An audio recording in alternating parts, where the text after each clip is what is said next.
Se ke sebaka sa ho rapela ka setso ba gona go ipobola.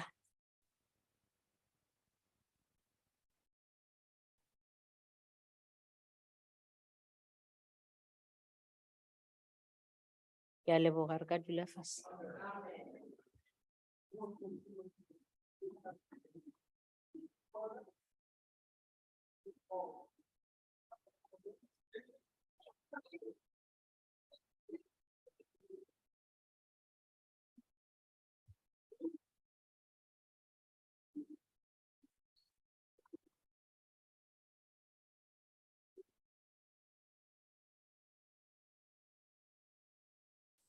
Okay.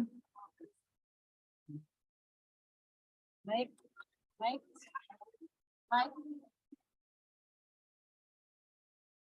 I don't see the motion here before questions, but it's supposed to be the first thing. This one. Oh, is that so? Okay.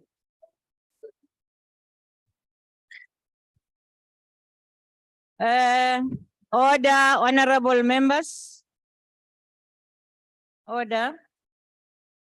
Honorable members, before we proceed with today's business, I wish to announce that the vacancy which occurred in the National Assembly due to the resignation of Mr. H.S. Gumbi has been filled by the nomination of Mr. M. Bond with effect from the 10th November 2022.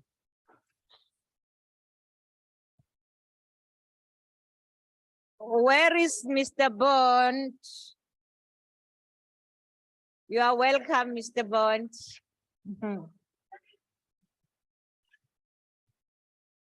Okay, let's proceed. No, thank you very much. You may take your seat. You are very welcome. Thank you. Honorable members, I'm not done. The vacancies which occurred due to the resignation of Mr. C.M. Fry, Ms. S. Kopani, and Mr. J.W.W. Julius have been filled by the nomination of Mr. T. A. Lehoff. Okay, if he's here or she's, yeah.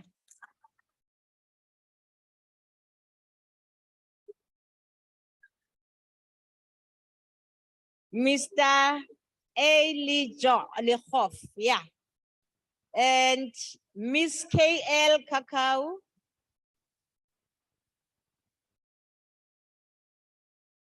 And Mr. W.R. Alexander.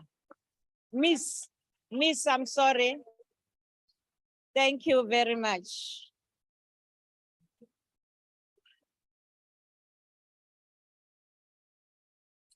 Thank you very much, honorable members. You are all welcome to the National Assembly. The first item on the order paper today is questions addressed to the ministers in Cluster 4, Economics. As we always reiterate, there are 4 supplementary questions on each question. Parties have given an indication of which questions their members wish to pose a supplementary question. Adequate notice was given to parties for this purpose. This was done to facilitate participation of members who are connecting to the sitting through the virtual platform. The members who will pose supplementary questions will be recognized by the presiding officer. In allocating opportunities for supplementary questions, the principle of fairness, among others, has been applied. If a member who is supposed to ask a supplementary question through the virtual platform is unable to do so due to technological difficulties, the party whip on duty will be allowed to ask the question on behalf of their member. When all supplementary questions have been answered by the executive, we will proceed to the next question paper.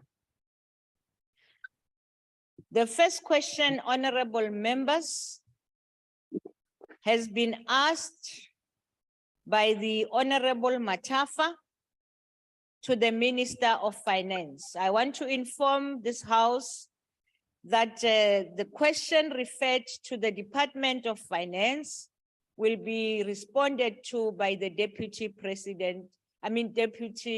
Minister. Lalelani mina.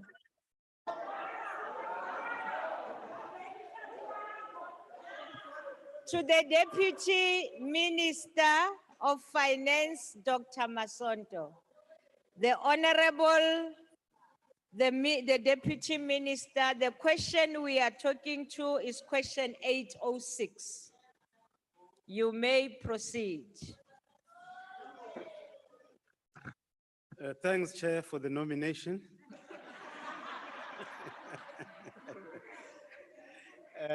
Honorable members, the Auditor General is empowered by its own act to take legal actions where practical against auditees.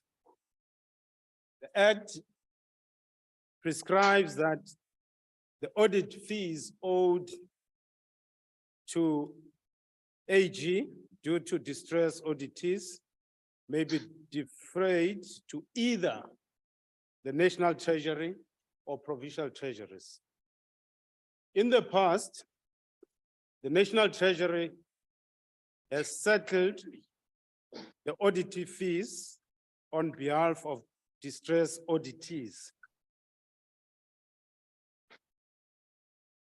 In the last financial year, National Treasury paid 63 million on behalf of distressed auditees. The financial year 2020-2021 again, we paid 70 million and 140 million were also paid to AG. A budget of 72 million in 2022-2023 was allocated for this purpose. And for 2024-2025, 128 million has been allocated for this purpose. The National Treasury is of the view that the current funding model of the AG is appropriate for its business, and that AG should consider the possibility of billing its clients in advance to ensure that services it renders are paid for. It is also important, Chair, to indicate that AG has a stable financial position as the current assets of 1.6 billion are sufficient to cover current liabilities of 837 million when they become due. The resultant net working capital is 817 million, and AG has received cash receipts from auditees of 4.4 billion during the year. I thank you, Chair. Thank you very much. The Honorable Matafa. Thank you, House Chair. Thank you, Deputy Minister, for the response. In welcoming the comprehensive response, particularly the figures indicated, the likelihood is that the defaulting auditees will be in the local sphere of government, with Treasury having identified 43 municipalities in financial crisis and deploying resources to remedy the situation. The question is therefore, are there any tracking mechanisms in place to ensure that those municipalities assisted with the audit fees are implementing the recommendations by the Office of the Auditor General, considering that the audit outcomes is one of the 6 priority areas in the restoration of the financial health of the identified 43 municipalities under financial and service delivery crisis? Thank you very much, House Chair. Thank you. The Honorable Deputy Minister.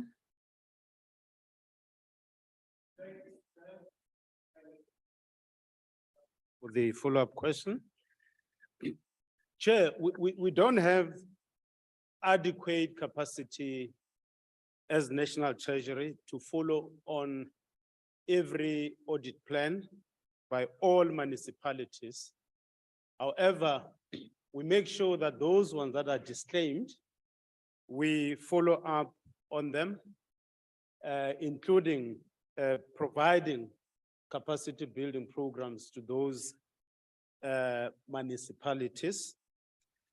But we also work closely with SALGA to build programs to support municipalities that have challenges insofar as financial management. Thank you, Chair. Thank you. The next follow-up question will be asked by the Honorable de Villiers. Thank you, Chair. Would the Minister agree with the following statement? The problem is not the funding model of the AGSA. The problem is the non-payment of AGSA fees by state-owned entities that are mismanaged and a massive burden on the fiscus and on taxpayers.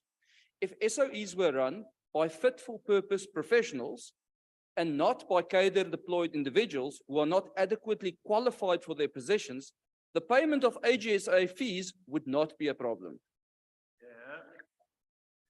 Honorable Deputy Minister. I think it is yes and no. Yes, because these SOEs vary. They are not the same. But it is true that in the recent past, many of these entities were not managed properly, but this administration has been undertaking measures to make sure that appropriate people are appointed in boards, and those boards are also making sure that they appoint appropriate managers to manage those SOEs. Thank you. Thank you. The Honorable Sheikh Imam. Thank you, House Chairperson. I call them, Deputy Minister, payment delinquents. It's either they don't want to pay or they don't pay within 30 days. And you can see in this particular case, they expect their books to be audited and they don't want to pay. Now, I must agree that we do have legislation in place. However, these people repeatedly, year in and year out, are found wanting in that they don't pay. Now, you speak about payment in advance. Perhaps that's the way to go. But let's be honest about it. If that happens, someone else is going to suffer. And obviously, in this case, it will be the people ultimately that suffer for it. What is going to happen, like in the case of ESCOM, when they did not want to pay, ESCOM wanted to switch off. There was an uproar. If they don't want to pay the auditor, or if he insists you pay in advance and they don't want to pay, what is Treasury going to do about it, Deputy Minister? Thank you. The Honorable Deputy Minister. I think as a general point, it's important as society to encourage the culture of payment, because this seems to be a culture which is quite pervasive in our society. And there are municipalities, just to illustrate the point about the culture of payment, which is pervasive in society, including in our state institutions. There are instances where municipalities are not paid by our own government departments. And I think many of them are beginning to take action to enforce the payment of what is due to them. And amongst other things that municipalities are beginning to do is to switch off the services, to discontinue providing services, to use your word, delinquent people who don't want to pay. Insofar as the AG is concerned, we think that making sure that people pay in advance will help us to first identify the risk at an early stage so that we intervene in those municipalities and entities that may claim not to have the money to pay. So that's one measure that we are undertaking, and we're very confident that it will bear some fruit. Thank you, Chair. Thank you. The Honorable Swart. Thank you, House Chair, Deputy Minister. The ACDP is deeply concerned about the amount owed to the AG in audit fees. A unique feature distinguishing the AG from other Chapter 9 institutions is its fiscal independence, and the financial resources it raises through these fees are supposed to immunize the AG from budgetary pressures and political interference. And clearly, the independence is compromised by the debt. In addition, we now see the AG is increasingly being taken to court by state entities who do not agree with its findings, with the Road Accident Fund being a case in point. That delays the tabling of financial statements and adds to the financial pressures facing the AG. Does the Honourable Deputy Minister share the view that accounting officers should be held personally liable where state funds are wasted on such court challenges, particularly where courts rule against the state entities involved, given the financial pressures experienced by the AG? It obviously depends on what the court says about the conduct of the state entity in the case and would obviously not be applicable in all cases. Honorable Deputy Minister. We take a dim view on entities that take AG to court. And it's for this reason that we continuously engage different entities to discourage them from taking AG to court. All they need to do is to answer, to be held accountable and answer to all the questions that the AG from time to time ask. It's counterproductive in our view to take AG to court, and it's for this reason that with regard to REF, we had conversations with the department to make sure that that case or that matter is not resolved through court, but through answering what AG has been asking. Thank you. Thank you. Honorable members, we now proceed to question number 809, asked by the Honorable Mthembu to the Minister of Communications and Digital Technologies. The Minister.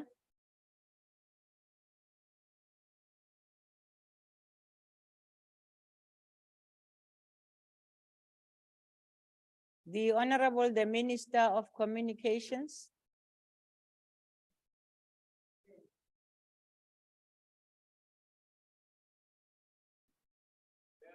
Is she there?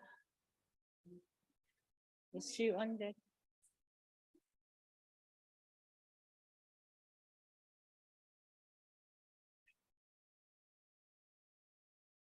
Yes, Honorable McPherson. Thank you, Chair. Rule 138(3) specifically says that a minister may authorize his or her deputy minister to reply to a question directed at that minister, provided the deputy is also competent to be able to do so. Has the minister in fact directed that or given the table information that the minister would not be available? Honorable members, if I had that information, I would have said it. On the document that I have is that the minister will respond from the virtual platform. Chairperson, the minister is on the platform. I think she's struggling with the.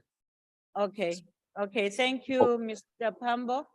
You see the Minister of Communications can operate it. Honorable Njaveni, please unmute yourself. She can't do it. Minister of Communications is struggling. Yeah. Honorable Pambo, Tula Hands off, Kwanjes, Pambo. Hands off, please. Kwanjes Tula. But we can see a struggling. Honorable Minister, please. Okay, let's take the next question. We will, yeah, she's there, but is the host able to unmute the minister? Okay, no problem, Minister Nchaveni. Those who can call, please call her. In the meantime, Honorable McPherson and Honorable Chief Whip, please. Aye, please, as a belief. Let me say this. Honorable Nchaveni, he will be assisted if he has got problems. In the meantime, we go to the next question. We will come back to her. The next question is question number 833, asked by the Honorable Milam to the Minister of Mineral Resources and Energy. Thank you very much, Honorable Chairperson, honorable members. I just want to remind Honorable Milam that the National Energy Crisis Committee is chaired by the President. So the closest minister to answer this question is the minister in the presidency. And not unless you want me to give generalities of the energy space. So my answer is, this is a committee chaired by the president, and the closest minister to deal with that question is the minister in the presidency. On a point of order, Chair, really now. On a point of order, Yes, Honorable Ntlangwini, you. with all due respect, Chair, we put in our questions on time. And for the minister to come here to this house and lament that this question belongs elsewhere, he could have at least taken the courtesy way before time and tell us that as members of parliament, that this question doesn't belong to me, and let me let another person answer it. But for him to simply No, wait we heard until you. he I has think this you now, made it's your point. lazy. You, no, Proper honorable location, member, mineral, it's I heard lazy. you. I You're heard, lazy. don't do that. I heard you from the beginning. Honorable McPherson, you had your hand up. Oh, the Chief Whip, yes, Honorable Kwahube. House Chair, in accordance to the rules, I mean, first of all, oral questions are submitted 10 days before a minister is expected to come and answer. And so if the minister had an issue with the question, excuse me, can we respect one another? If the minister had an issue about whether on his capacity to be able to answer the question, he should have flagged it. And now we can't be in a situation where members have put in their questions and he can't answer. In addition to this, House Chair, the minister sits on the committee. This is why in which the member Milam has submitted the question. And so we ask that you rule on the matter, that the question was allowed to stand and the minister Okay, should answer. honorable members, I hear what you're saying. But let me say at this stage, I'm not going to dictate to the Honorable Minister of Minerals and Energy to respond to the question. Wait, I'm talking. You are intimidating me, Honorable McPherson, because after this ruling, I don't expect any talks on this matter anymore. You want to come in before? Okay, come in. Because I asked for your opinion and you Chair. pointed to your Chief Whip. Rule 137.6 says that a question is submitted for oral reply must be placed on the question paper for reply 6 days prior to the question date. The minister and his office knew that this question was coming. They had nothing to say to it, did not object to it, and now they come to the House and object to it. The fact is that the minister sits on the very committee that he Thank you refuses very to much. talk about. So this question is absolutely in line with his ability to be able to answer it. Yes, And if thank he you very doesn't want much. to answer it, Thank you. he then needs to be taken to the Rules Committee. That is what we ask you to rule on, is taking the minister to the Rules Committee because he refuses to answer a question that he sits on a committee. of- Honorable and has line member, of sight thank you to the very much. entourage. I think you know the rules very well. And we said it before, that any matter that has got to do, that is like that, we have rules for such. So we know that the rules committee is one of the parts that will deal with it. I'm closing this matter at this stage and saying that I'm not going to force the minister to respond to the question. I've stopped now. No, I'm done. We will deal with it from the way we know our processes. Thank you very much. We heard all of you and we will deal with it accordingly. Thank you. Honorable members, may I please proceed? No, honorable, I said it. No, we are not going back to this question. Chair, we don't understand No. what you're saying. What does "we will deal with it" mean? What does that even mean? It means that who's talking now without being recognized? Honorable members, we have rules and we have updated our rules on this. And we know that what should happen if things like this happen. So that But is then why tell I'm us, saying the Chair. processes will be followed. I'm not going to now start talking to the processes in here. Please listen to me as I say that. No, not on this matter, I'm closed. Honorable Thank you. Chairperson, Honorable Faber. No, Honorable Faber, on this matter, I am done. I've Honorable ruled Chair. on it. You accept my ruling unless you are Honorable Chair, coming with I a new need to matter. know, did you If you are rule coming on with what a new Honorable matter. McPherson said? No, I Honorable didn't McPherson respond asked to you. to I rule. didn't. Honorable Faber, I didn't ask you to come in. You do that again, you'll be out of the platform. Okay. Honorable, no, I'm not going to do it. I said a new matter. You said you have a new matter. Please proceed. Chairperson, on a question of clarity then, are you suggesting that an interministerial committee chaired by either the president or the deputy president, that no member who sits on that committee can then speak about it? Is that what you are ruling here today? Honorable Is that member, we exactly have what you're saying? processes. Come in, Baba. Chair, I'm coming to you. I saw when your hand was up. I know how you follow each other. Even yourself, stop intimidating me. Proceed, honorable member. Thank you, Honorable Chairperson. First of all, you have already made a ruling. So it means that your ruling cannot be challenged here. If the members have a beef, they can be able to follow the appropriate procedure. Can Thank you. Please be led under regard. No, I have to listen to members. I will respond. Honorable Kwankwa. Chairperson, firstly, I think we should admit that here Parliament is at fault. In the sense that generally in the past, when you ask a question which was not supposed to go to a specific minister, they would come back and say this question should be directed to a particular minister. But now, Minister Mantashe, he can answer in broad generalities with respect to this question. Maybe we should entertain that aspect rather than allowing him to deal with this specific question which he believes is not supposed to be directed to him as a way forward. Okay, you are the last one, honorable. No. Thank you, Chairperson. Chair, if you may allow me to sit, these mics are not conducive for tall people. Chair, it's just two things. The first issue, Honorable Nkwankwa has covered me because the minister qualified his statement of disowning the question to say, but if we want general responses. So I had imagined that before you made the ruling, you would have come back to the minister.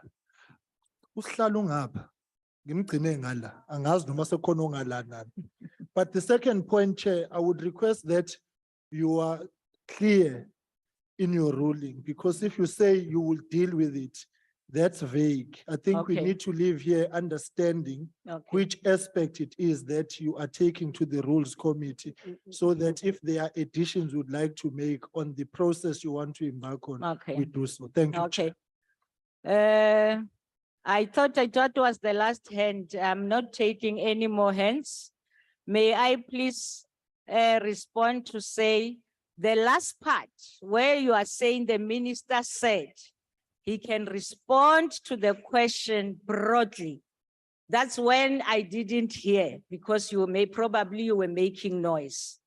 So if the minister can do that to answer broadly, as he said, that's what he can do, I will allow him. Thank you.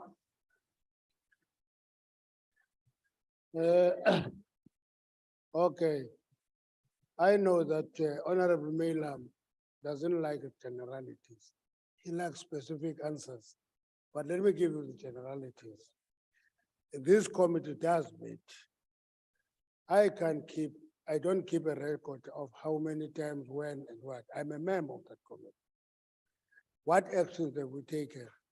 The first thing is that in that plan of the president, you will recall that the most important aspect that was put as number one was the issue of addressing maintenance and servicing of ESCOM units.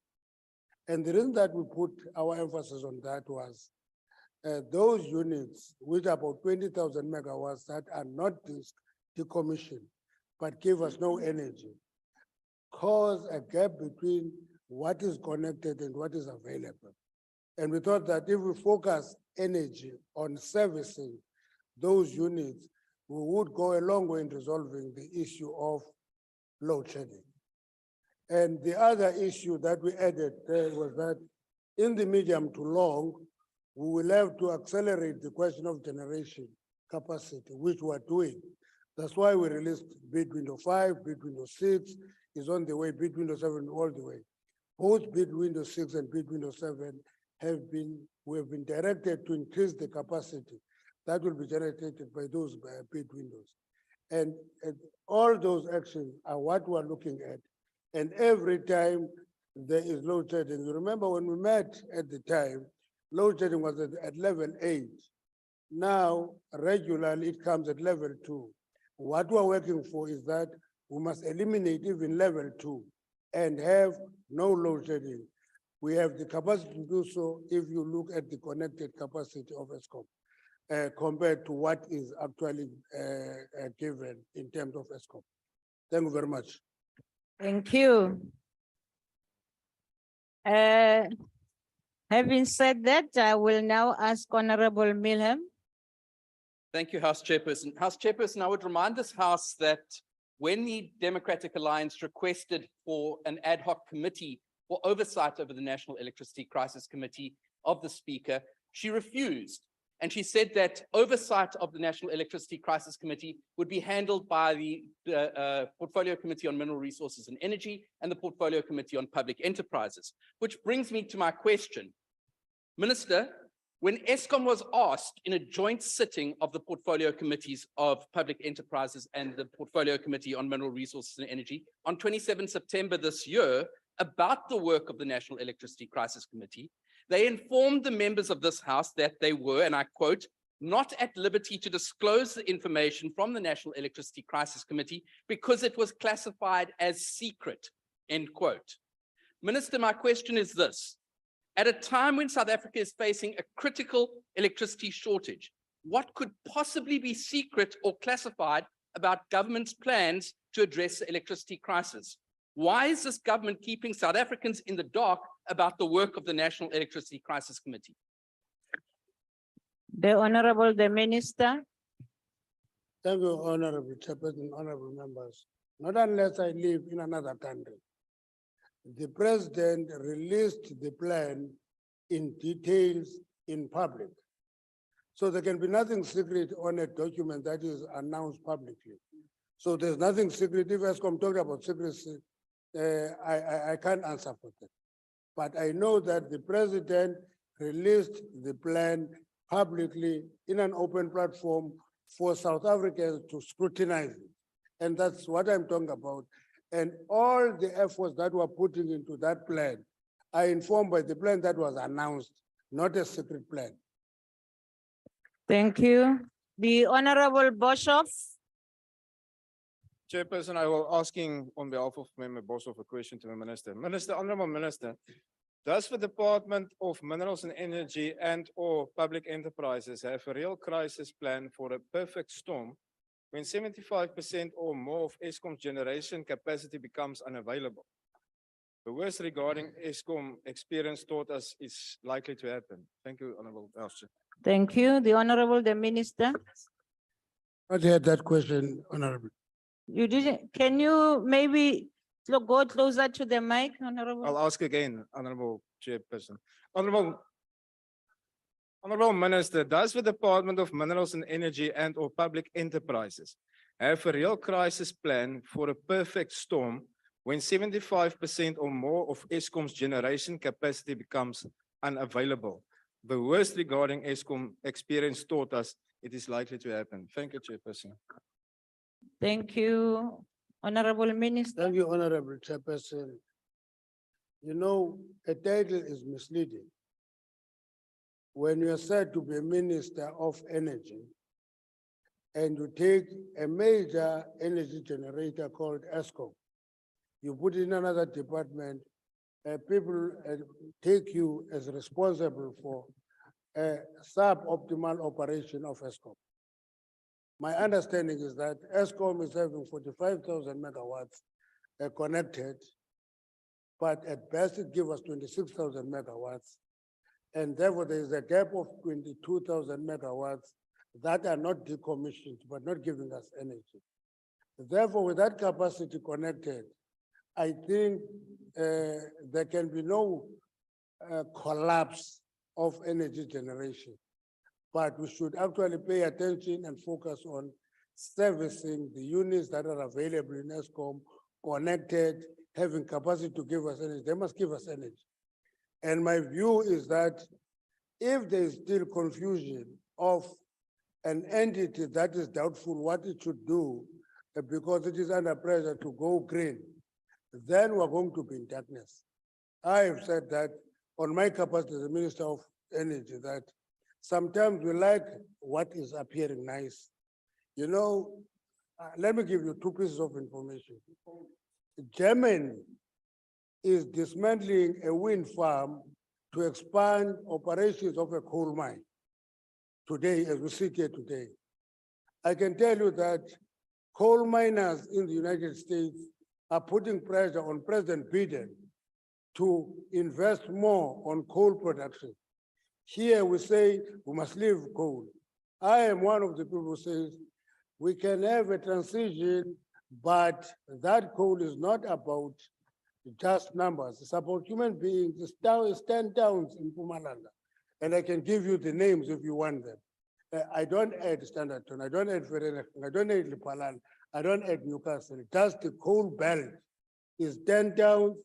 It's your Belfast, it's your Carolina, it's your Ermelo, it's your Hendrina, it's your Middleburg, it's your Malahleni, it's Ochis, it's Kriel, it's Leslie, and it's Delmas. So if you just talk recklessly about that, you are going to leave many people in darkness and starving. Thank you. Honorable Kwankwa. Ngiyabona manje. Thank you very much, Chairperson. Kulendo siphansi General. Baumkwati. And ndiyakuthanda ukuthi uquote exactly what you said kula conference, mining investment conference in Limpopo. Uphinda into obuyithetha ndawo yonke.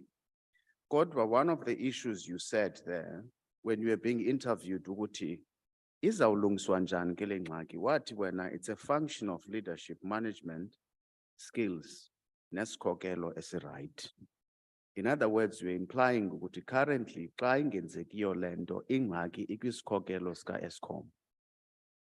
Bahleli njani ke ngoku aba bakwesi sikhokelo sika Eskom xa besohlulwa kukwenza ezi zinto uthi in order for us to be able to tap into le energy, which is the 20,000 megawatts unutilized, ukuthi sifuna ukwenza izinto. Bahleli njani kutheni besepha?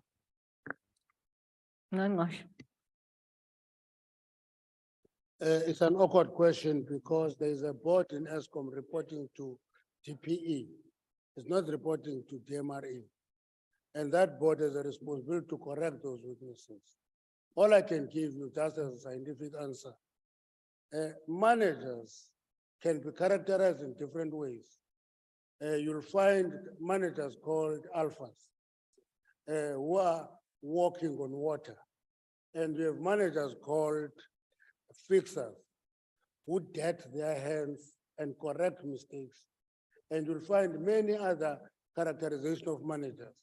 If you appoint an alpha in a space where you need a fixer, you are going to discredit that manager unfairly because you are misplacing a skill to a wrong area that needs a different skill. And I think we are grappling with that issue in ESCOM, and it's not my call, it's in the DPE, there is a board in ESCOM. Thank you. Honorable Heron. Thank you, House Chair, and thank you, Minister. Minister, when the National Crisis Committee was announced, the Minister of Police said that the greatest threat to energy sector is vandalism and organized crime. And the committee also highlighted the importance of renewable energy production in combating this crisis. With these focuses in mind, what security measures are being put in place to ensure that various private and state-owned renewable energy projects are protected and don't suffer the same fate as our first concentrated solar power project at Hazelmere, which cost 25 million to produce and only had a 4-year lifespan? Thank you. Thank you. The Honorable the Minister. Now, let me take the place of the Minister of Police and answer a security question. Again, that's where the mistake is. We must ask questions to relevant ministers to get appropriate answers. But the reality of the matter is that, you know, when you talk about renewables, and many people say accelerate renewables to rectify the weakness, I agree with that. But what I always explain is that if you give a bid window 5 now, or you give a bid window 6 next week, you're not going to have no load shedding on Saturday. You're going to wait for 12 months to 18 months for that entity to build the capacity to generate energy. That's how it works. But this misleading assumption that if we have more bid windows now, there will be no load shedding. There will be no load shedding in 12 months. There will be no load shedding in 18 months. There will be no load shedding in 24 months. That's how it works. Thank you very much. Thank you. Honorable Nchaveni, if you are there, I think is the mic open now? Okay. Honorable Nchaveni, we go back to your question, which is question 809, asked by the Honorable Mthembu. You are allowed to respond.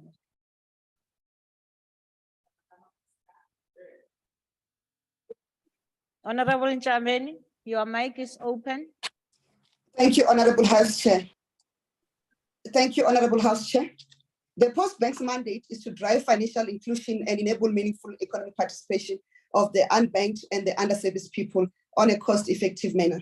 The Post Bank also drives the culture of savings and financial literacy within communities as part of its mandate.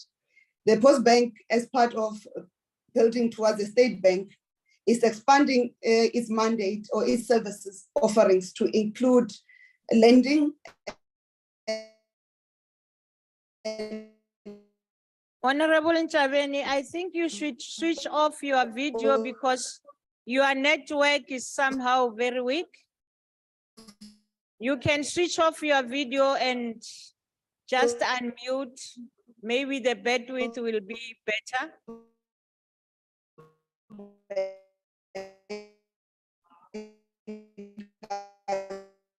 Honorable Nchaveni. Also in a. Okay. Am I audible now? Yes, you are. Please proceed. I will tell you if there's something wrong. I think it's on the side of Parliament, Honorable House Chair. On my side, the network is fully available. Okay, proceed then. The Post Bank's mandate is to drive financial inclusion and enable meaningful economic participation of the unbanked and underserviced people on a cost-effective basis. The Post Bank also drives the culture of savings and financial literacy within communities as part of its mandate.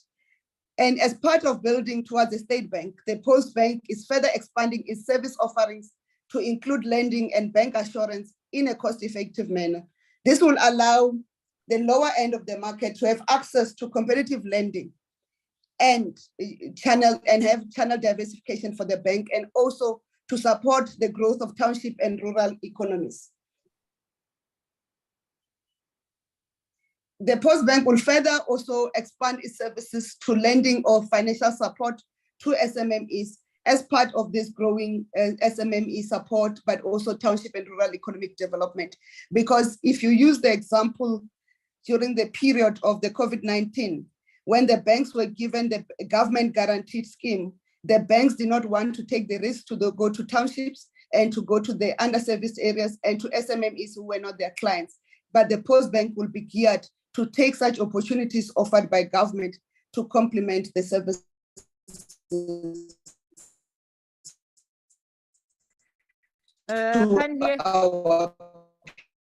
We can't hear you now. Thank you. The last part of your statement, I think, is the last sentence. We couldn't hear. Yes, I confirm. Honorable Minister,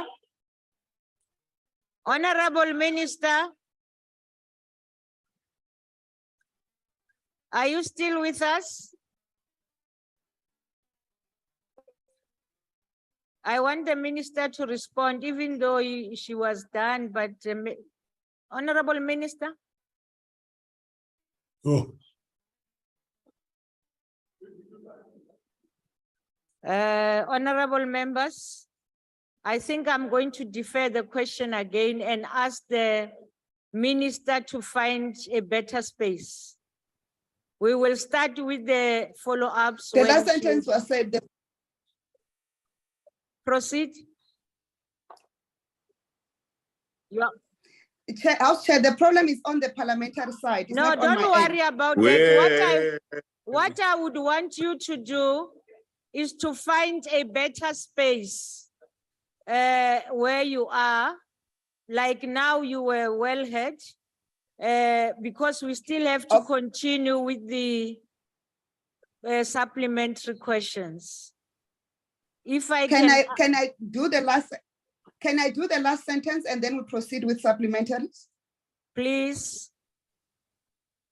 The last sentence was that the Post Bank will be geared to complement the work of government to increase access to finance for the poor, using the example of the government credit guarantee scheme that the commercial banks did not take up during the COVID-19 to support SMMEs during the period of distress. The Post Bank will be geared to take such opportunities and extend funding to the previously excluded. Thank you, House Chair.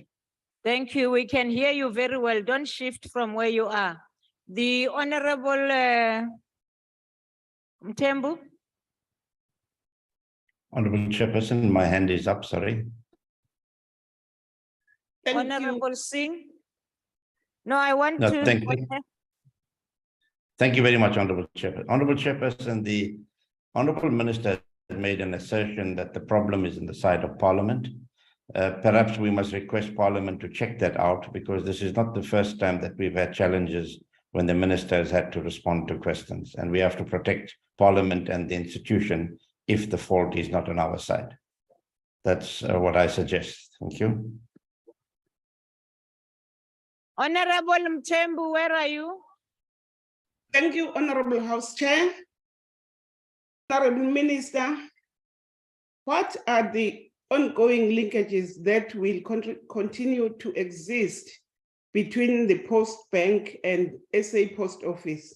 B, how will such linkages contribute to the Post Office of Tomorrow strategy, which intend to put SAPO in a healthier state than it finds itself today?